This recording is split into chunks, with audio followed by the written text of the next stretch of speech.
இந்த திருச்சி மாவட்டத்தில் இருந்த நிர்வாகிகள் அனைத்து அரங்குகளைச் சேர்ந்த தோழர்களுக்கும் நான் சார்ந்திருக்கின்ற மக்கள் கலையிலக்கிய கழகத்தின் சார்பாக எனது நெஞ்சார்ந்த நன்றியை தெரிவித்துக் கொண்டு முடித்துக் கொள்கிறேன். மிக்க நன்றி. தோழர்களே, பேரணி தயாராகிடுச்சு. வாகனம்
கேட்டார்கள், நல்ல ரசித்து பார்த்தார்கள்.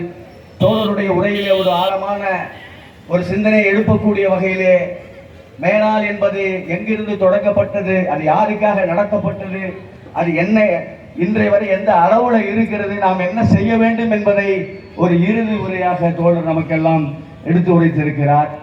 அடுத்தபடியாக நாம் இங்கே ஒரு மாபெரும் கண்டன ஆர்ப்பாட்டத்தை இங்கே துவங்கிட்டோம். இந்த ஆர்ப்பாட்டத்திலே இருந்தா போதும். ஆனால் அவங்களாம் பார்த்தீங்கன்னா இன்ஜினியரிங் முடிச்சிருக்காங்க, ஒரு மூணு டிகிரியை முடிச்சுட்டு அந்த ஸ்விக்கியில் வேலை செய்கிறேன், சொமோட்டோவில் வேலை செய்கிறேங்க. அவங்கள்ட்ட பேசும்போது நிறைய விஷயங்கள் நம்ம தெரிஞ்சுக்க வேண்டியது. ஆனால் அந்த வர்க்கம் அது என்ன செய்யுது, ஒரு வர்க்கம் வாழ்வதற்காக இன்னொரு வர்க்கம் வீழ்வதற்கு இந்த அரசு ஏற்படுத்துகிறது, இவங்கெல்லாம் உதாரணமாக இருக்காங்க. அப்போ இவர்களுக்கான ஒரு நலவாரியம், இவர்களுக்கான ஒரு பாதுகாப்பு, இதையெல்லாம் நம்ம செய்ய வேண்டிய அவசியம் இருக்குது. இப்படி செய்தார்கள்.